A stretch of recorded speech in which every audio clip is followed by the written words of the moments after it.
নমস্কার বন্ধুরা, আজকে যে রেসিপিটা আপনাদের সাথে শেয়ার করব সেটা দিয়ে কিন্তু আমার মনে হয় এক থালা ভাত নিমেষেই খাওয়া হয়ে যাবে।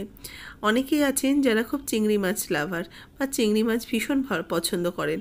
আজকের রেসিপিটা তাদের জন্য ভীষণ সুস্বাদু একটা রেসিপি, সকলেরই খুব ভালো লাগবে আজকের এই রেসিপি তৈরি করে খেলে। এখানে আমি নিয়েছি দেখুন চিংড়ি মাছ। চিংড়ি মাছগুলোকে ভালো করে আমি খোসাটাকে ছাড়িয়ে রেখে দিয়েছি, আর চিংড়ি মাছের পিঠের যে সুতোটা সেটাকেও ফেলে দিয়েছি। এবার আমি চিংড়ি মাছ নিয়েছি কিন্তু খুব বেশি বড় সাইজের না, ছোটো সাইজেরই চিংড়ি নিয়েছি।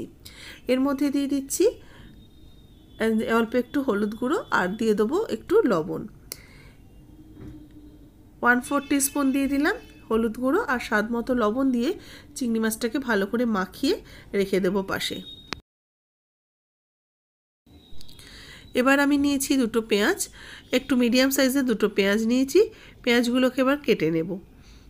পেঁয়াজগুলোকে একটু বড় বড় করে কাটবো। পেঁয়াজ আর চিংড়ি মাছের পরিমাণটা মানে যতটা চিংড়ি মাছ নেবেন তার অর্ধেক যেন পেঁয়াজ হয়, কারণ যেহেতু চিংড়ি মাছ অল্প হয়ে যায় ভাজার পরে, সেই জন্য পেঁয়াজের পরিমাণটাও যেন ঠিকঠাক থাকে। কারণ এই রান্নাটা এমনই একটা রান্না যেটা কিন্তু পেঁয়াজটা একটু বেশি লাগবে। আর পেঁয়াজগুলোকে আমি কিন্তু মোটা মোটা করে কেটে নিয়েছি, খুব বেশি একদম পাতলা করে কাটিনি। এবার কড়াইতে দিয়ে দেবো সর্ষের তেল। তেল ভালো করে গরম করে নেব। ভালো করে তেলটা কড়াইয়ের গায়ে লাগিয়ে গরম করে নিয়ে এর মধ্যে এবার প্রথমে দিয়ে দিচ্ছি একটু কালো জিরে। 1/2 চা চামচ কালো জিরে দিলাম। কালো জিরেটাকে একটু ফ্রাই করে নেব। কালো জিরে বেশ ভাজার একটা সুন্দর সুগন্ধ বেরোতে শুরু করলে দিয়ে দেবো কেটে রাখা পেঁয়াজ।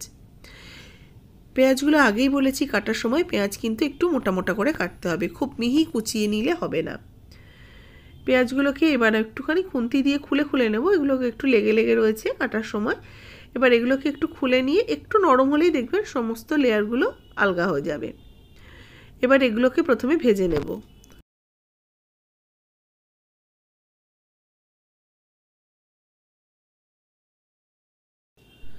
পেঁয়াজগুলোকে যতক্ষণ না পেঁয়াজগুলো একটু ট্রান্সপারেন্ট হয়ে যাচ্ছে, একটু পেঁয়াজটা ভাজা হচ্ছে, হালকা স্বচ্ছ ভাব আসছে, ততক্ষণ এগুলোকে নাড়াচাড়া করে নিচ্ছি।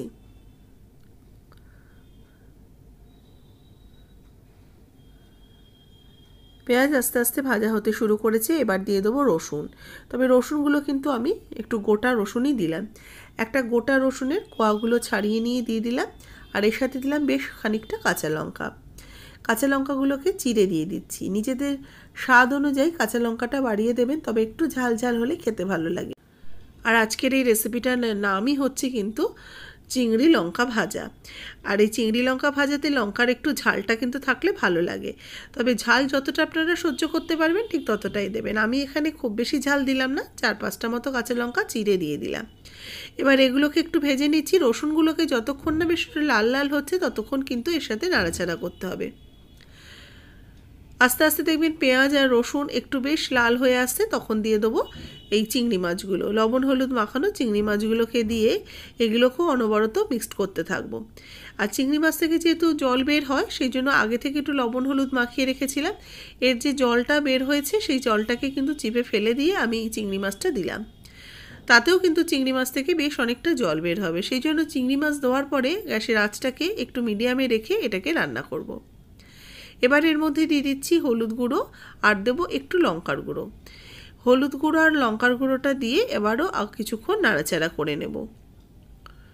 স্বাদ মতো লবণ অ্যাড করে দিলাম, দিয়ে ভালো করে আবার এগুলোকে মিক্সড করতে থাকবো। লবণ অল্প একটু অ্যাড করেছিলাম চিংড়ি মাছের মধ্যে, সেটা বুঝে দিতে হবে।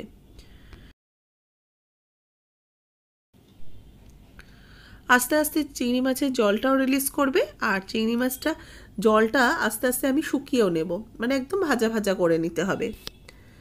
দেখুন চিংড়ি মাছ আস্তে আস্তে কিন্তু বেশ তৈরি হয়ে আসছে।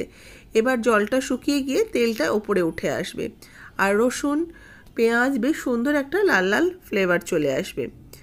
এবার এটা হয়ে গেছে, নামিয়ে এটাকে প্লেটে তুলে রাখছি। তৈরি হয়ে গেছে লঙ্কা চিংড়ি ভাজা। এই রেসিপিটা কিন্তু ভীষণই সুস্বাদু আর খুব অল্প সময় তৈরি হয়ে যায়। যারা চিংড়ি মাছ খেতে ভালোবাসেন বা চিংড়ি মাছ না ভালোবাসলেও আপনারা এটা একদিন তৈরি করতে পারেন। রেসিপি কেমন লাগলো অবশ্যই জানাবেন। ভালো লাগলে লাইক শেয়ার করবেন, যারা নতুন দেখছেন সাবস্ক্রাইব করে নেবেন। ফেসবুক পেজের বন্ধুরা পেজটাকে ফলো করুন, রেসিপিটাতে একটা লাইক দিয়ে দিন, শেয়ার করুন প্রচুর প্রচুর করে। কেমন লাগলো সেটা কিন্তু কমেন্টস করে জানাতে ভুলবেন না। এই লঙ্কা চিংড়ি ভাজা আপনাদের কেমন লাগলো।